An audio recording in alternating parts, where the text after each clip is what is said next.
Pemirsa, keberadaan bangunan permanen yang berdiri di atas daerah aliran sungai atau DAS di kawasan perumahan Patra Permai 3, Jalan Perindustrian 1, Lorong Cipeda, Kelurahan Kebun Bunga, menuai keluhan warga, yang di mana bangunan tersebut dinilai mempersempit aliran sungai serta diduga penyebab banjir.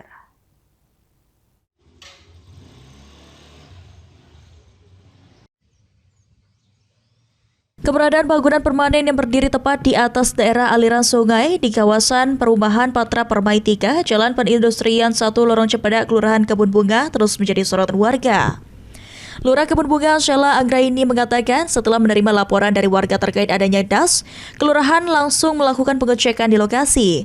Dari hasil pengecekan, memang bangunan tersebut milik salah satu warga berdiri di atas DAS.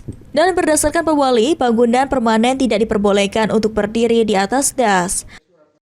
Menurutnya, bangunan tersebut dapat menghambat aliran air, terutama saat intensitas hujan tinggi. Kondisi ini menyebabkan air sungai meluap hingga mengendangi permukiman warga.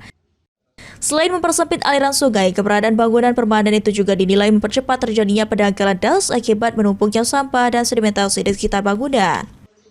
Bangunan di atas saluran air atau drainase itu tidak boleh karena menyebabkan banjir yang di kemudian hari. Oleh karena itu, kami pihak kelurahan mungkin selanjutnya setelah kami tinjau lokasi, kami akan melakukan sosialisasi kepada yang punya bangunan tersebut untuk bagaimana solusinya supaya bangunan itu tidak berada lagi di atas air kalau memang itu untuk melakukan pengecekan.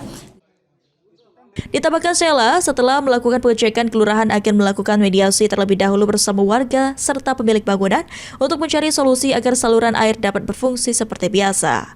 Kelurahan Kebun Bunga berharap adanya kesadaran masyarakat untuk tidak mendirikan bangunan di atas DAS karena dapat mengganggu aliran air serta berdampak terhadap lingkungan sekitar. Ilham Wahyudi, PAL TV.